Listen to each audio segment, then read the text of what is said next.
Israël, reviens à l'Éternel ton Dieu, car tu as trébuché par ta faute. Prenez avec vous des paroles de repentance et revenez à l'Éternel. Dites-lui, pardonne toute faute et reçois-nous favorablement.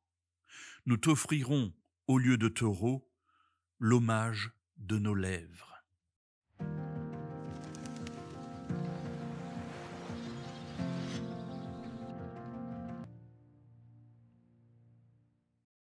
Je pense qu'il n'y a rien de plus terrible que de se sentir coupable, en faute vis-à-vis de ceux qui nous entourent.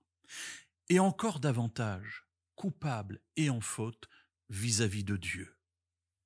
Effectivement, nous prenons de bonnes résolutions, nous voulons faire le bien, mais nous faisons le mal. Nous ne voulons pas faire le mal, et pourtant nous le faisons.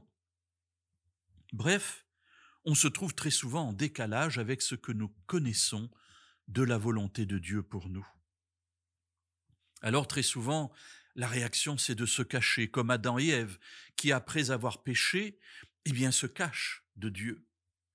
Ou nous mentons, comme Caïn qui vient de tuer son frère Abel, et Dieu lui dit « Où est ton frère Abel ?» Et Caïn lui dit « Je ne sais pas, suis-je le gardien de mon frère ?» Pourtant il doit bien savoir où il est puisqu'il vient de le tuer. Et nous voyons tout au long de l'histoire biblique et nous voyons tout au long de notre propre histoire que la première réaction de celui qui pêche est de se détourner de Dieu parce qu'il a peur de Dieu, parce qu'il a honte et parce qu'il ne sait pas comment s'en sortir. Ce qui est intéressant dans la Bible, c'est que Dieu nous dit qu'il est au courant de cela. Il sait que pour nous c'est difficile.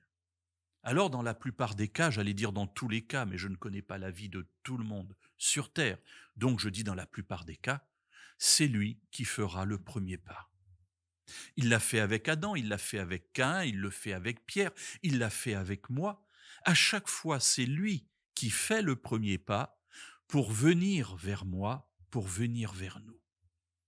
Mais il pourrait venir avec un regard courroucé, en disant « Mais comment cela se fait-il après tout ce que j'ai fait pour toi?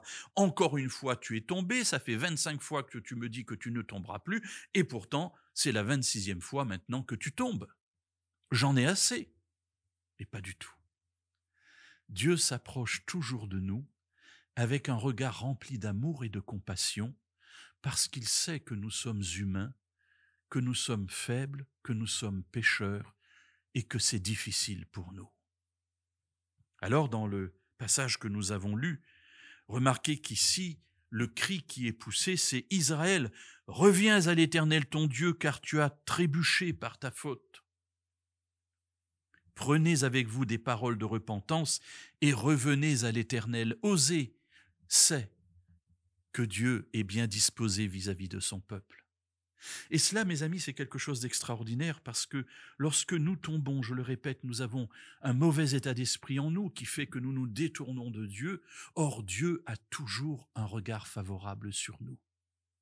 Alors oui, lorsque nous tombons, lorsque nous passons à côté de la cible, c'est le sens premier du terme péché en hébreu, eh bien, n'ayons pas peur d'aller vers Dieu, de nous tourner vers lui avec des paroles de repentance, en lui disant simplement « Pardonne nos fautes et reçois-nous favorablement. » Et la Bible nous dit que Dieu écoutera notre prière.